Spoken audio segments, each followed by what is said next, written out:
It's the Real News Network. I'm Sharmini Pires coming to you from Baltimore. This week, U.S.-Iran tensions escalated to new heights.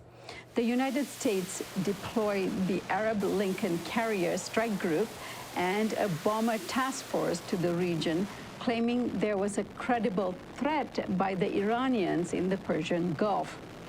Then 2 Saudi tankers and Norwegian ships were apparently attacked near the Persian Gulf, which some say was a false flag operation. The attacks took place against the backdrop of U.S.-Iranian tensions, which followed Washington's decision this month to try to cut Tehran's oil exports to zero and beef up its military presence in the Gulf in response to what it called Iranian threats. Then, on Thursday, the New York Times reported that the Pentagon was drawing up a war plan and sending 120,000 troops to the Middle East in case the U.S. decides to strike Iran. Pentagon also noted that 120,000 troops were insufficient if a ground invasion was ordered. Then the State Department ordered non-emergency U.S. government employees in Baghdad and in the consulate in Erbil to leave the country because of an escalating threat from Iran.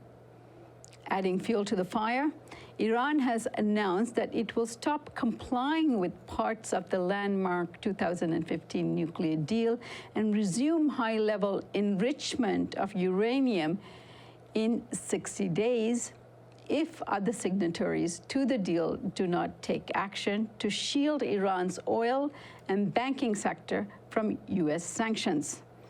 Well, to discuss all of this, we're joined by Vijay Prashad. Vijay Prashad is the director of the Tricontinental Institute, and he's also the editor-in-chief of Leftward Books.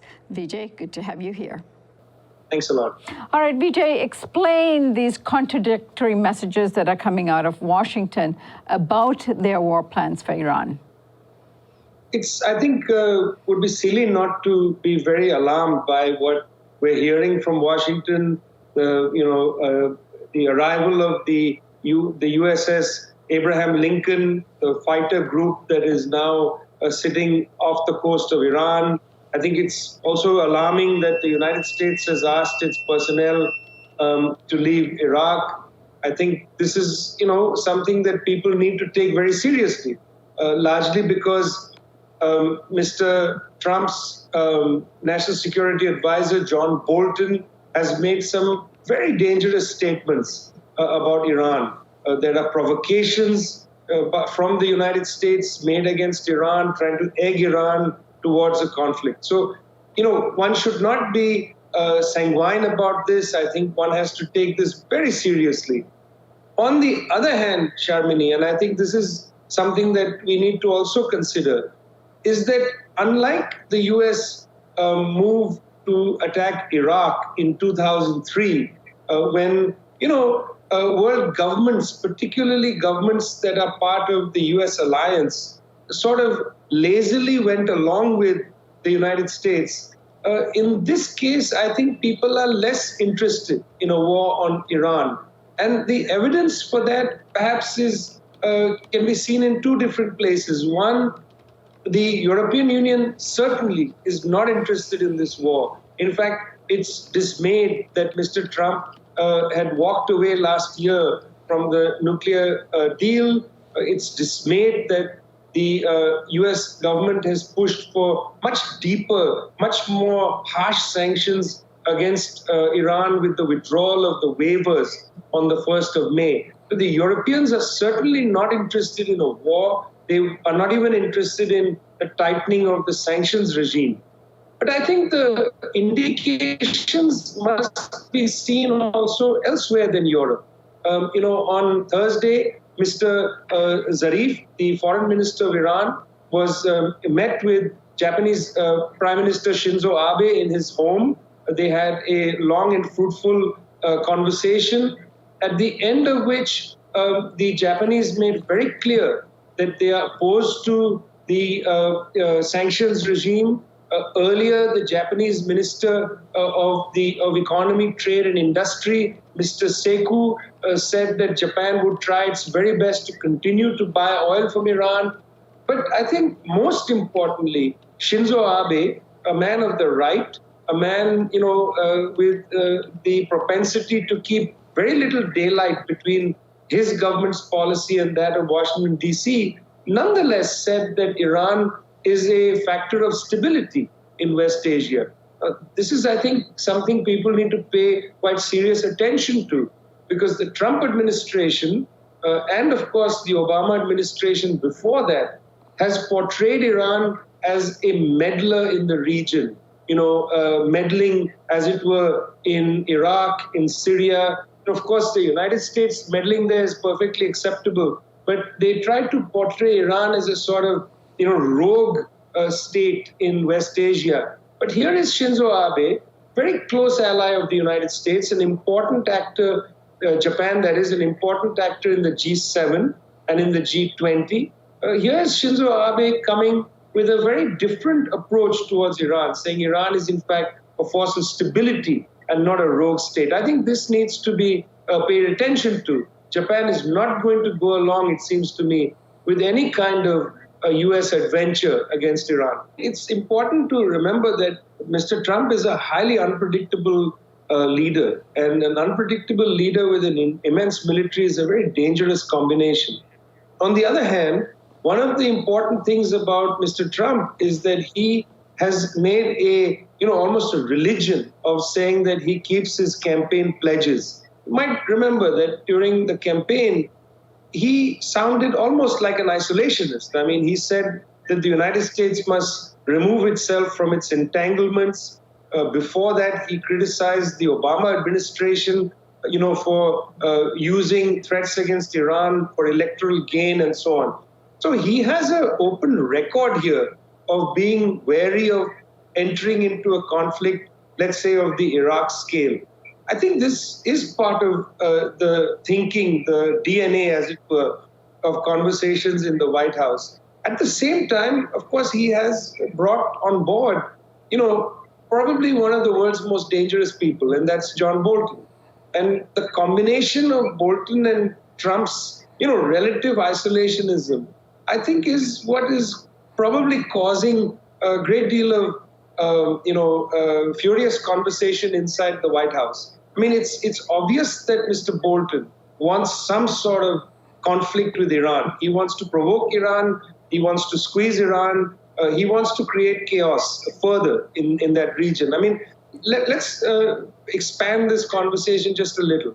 The United States, under the leadership of Zalmay Khalilzad, had attempted once more dialogue with the Taliban and to try to bring some sort of resolution in Afghanistan. Those talks went nowhere. And I'm told that the talks went nowhere because there was inadequate leadership from the White House about where they should go. But, let's be fair to Mr. Khalilzad.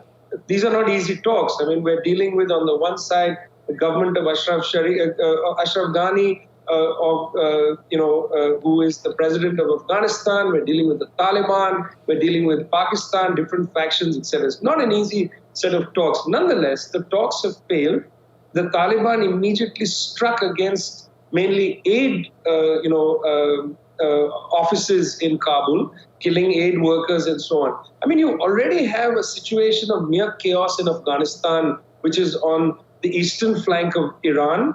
On the western flank in Iraq, you barely got a country that's starting to get stable after that war of aggression by the United States in 2003.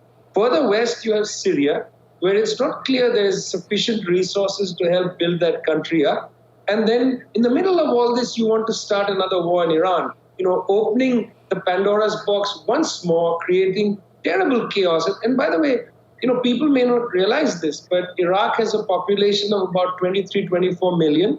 Iran is 3 times the size of Iraq in population terms. So you have to understand that we're dealing now with people who are willing to, in a very adventurous way, start a bombing run against Iran, which is going to open an area to further chaos when we're coming slowly perhaps to some situation of normalcy, near normalcy in Iraq. We hope to open a chapter in Syria which is not going to entail war. So this is a very dangerous thing that Mr. Bolton is proposing, with the backing of the government in Israel and so on, to bomb Iran and create further chaos from the Pakistani border all the way to the Mediterranean Sea. I think this is very disturbing. All right, and then add to that, Vijay, what is going on the Persian Gulf.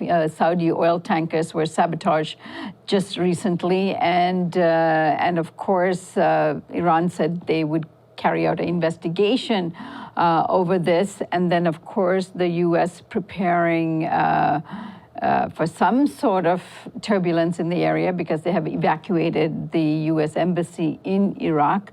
What is this all about, and your assessment of the role of the Saudis in all of this? Well, first, I think it's important to say that, the Iranians are infinitely weaker in military terms than the United States and, in fact, the Gulf Arab states, which have built up their arsenal over the years and have shown, well, that they can't win wars, as in Yemen, but they can really destroy a country. I mean, they are very well equipped. The Iranians, because of this asymmetrical situation, have not been able to, say that they're going to be able to defend themselves against an all-out onslaught. I mean, look, they are not a suicidal government. They are not going to try to provoke some kind of attack that's, the scale of what took place against Iraq. So I think that needs to be understood, that this is a government in Tehran that's not keen on having a war, because it's not going to be a war. It's going to be an all-out bombardment of Iran, which Iran will not be able to defend against, if it's merely an aerial bombardment. The United States has the capacity to flatten cities in Iran. This is not something that government wants to do. Yes, there has been some sort of attack on a Saudi oil tanker, and I think we have to be very sober about this because the United States has shown that it's capable of doing all kinds of mischief in order to provoke wars. I'm putting on the table here the Gulf of Tonkin incident. We don't know what happened there, The press just jumps into this, accepting whatever the U.S. State Department and, the White House says as if it's true. Let us proceed with an investigation. The Iranians are correct. Call in the United Nations if need be. Investigate how these oil tankers were struck. Was this drone an Iranian drone? Was it, something that was not from Iran but from elsewhere? I mean, why take an incident like that at face value, in other words, at the value that the White House wants to place on it, and then move to something as dangerous as a war? Why not take a pause, study it, look and see what happened, and understand that in this case, it's quite clear that, not only do the Iranians not want a war, but nor do people like the Qataris, Iraqis, nor many countries in the region. Right. And Vijay, let's unpack the meeting that Pompeo did have in Moscow, both with the President Vladimir Putin, as well as Pompeo's counterpart, Sergei Lavrov, the foreign minister. What came of that meeting that is noteworthy? Well, I mean, look, for now, at least 4 or 5 years, Mr. Lavrov has demonstrated the ability to appear as the adult in the room. I mean, this is a very shrewd diplomat. He understands that the platform of speaking on behalf of no conflict, multilateralism and so on, has a certain purchase around the world. People are, I think, quite fed up with the kind of bullying attitude of the US government when it comes to foreign policy. So Mr. Lavrov, in that sense, at least in the court of public opinion around the world, has an advantage. And he's had an advantage when he's talked, not only about Iran in this case, but about Venezuela as well. He's talked about soberness, the necessity of dialogue, phrases that I think are quite welcome on the world stage around the world. And Mr. Pompeo, I think, understands that he is at a disadvantage. Talking about how Iran is dangerous is not credible for most of the people around the world. Even when the Japanese Prime Minister is saying that Iran is a force of stability, that the Japanese want to continue to trade for oil, when a country like Japan is not going to toe Pompeo's line, he is decidedly out of step with international public opinion. And I think that was very clear at this meeting once more, where, it was Pompeo who had to try hard to put his message across. Look, in Jerusalem at the same time, the U.S. ambassador, Mr. Friedman, stood with, Benjamin Netanyahu, the Prime Minister of Israel, and said that the Israeli people have an enormous advantage. In other words, God is on their side. That kind of comment coming from the Trump administration is totally out of step with international thinking. And I think this is now something that, people like Pompeo, intelligent people, people who understand where the world is, I think they have come also perhaps to see how out of step they are. Vijay, China has clearly stated, and it's carrying on business as usual with Iran in terms of oil, in spite of the U.S. Economic sanctions against Iran. Also, Germany and the EU are trying to find ways to continue to do business with Iran. Obviously, even with the constraints that Russia is feeling, they're going ahead. And you've so clearly stated here that Germany is also, that Japan is also in that camp. Now, yet the U.S. is escalating the economic war against Iran daily. The sad situation was that when there was terrible floods in Iran, the Red Cross wasn't able to mobilize the way they would in another country because of these economic sanctions. What do you make of the current sanctions, and will these other forces who challenge the U.S. In terms of the implementation of those sanctions, will they win out here? Well, an important person in Beijing, a professor who is one of the leaders in formulating Chinese thinking about the world, said late last year that by the year 2023, we will no longer be living in a unipolar world, nor will we be in a multipolar world, but we'll be in a bipolar world. And what he was suggesting was that you are now seeing the emergence of two major powers that are contesting, not only territory, but contesting the idea of how the world order should be managed. And obviously, these two powers are the United States and China. So U.S. moves against China, whether it's the trade war that Mr. Trump has put in place or this attack on Iran, which has got a lot to do with Chinese authority over Eurasia. I think this is another indication, in other words, the Iranian situation, another indication of this bipolarity, the emergence of bipolarity, and the American attempt to prevent it. Look, for the Europeans, for the Germans and others, it's clear that they want Iran to continue to provide them with fuel. That's their solitary interest, and much the same for Japan. But the Chinese have another interest. It's not merely about the provision of oil and natural gas to China, but Iran plays a very important geographic role for the Chinese project of the Belt and Road Initiative.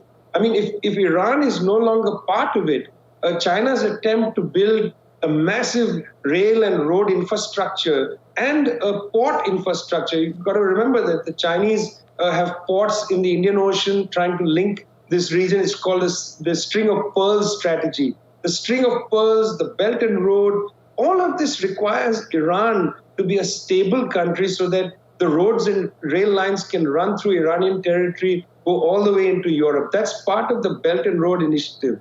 And you've got to see this pressure on Iran in particular. It's not just about Israel and the fears of Iranian aggression in the area, as they put it. It's not just that. It's also, I think, a very powerful way for the United States to challenge the Belt and Road Initiative, which is largely a fait accompli across Eurasia. So that's the reason why the Chinese, I think, are so obstinate and stubborn about this. They are not going to walk away from their partnership with Iran. It's not just about buying oil. It's also about developing the infrastructure for the Belt and Road and String of Pearls initiative.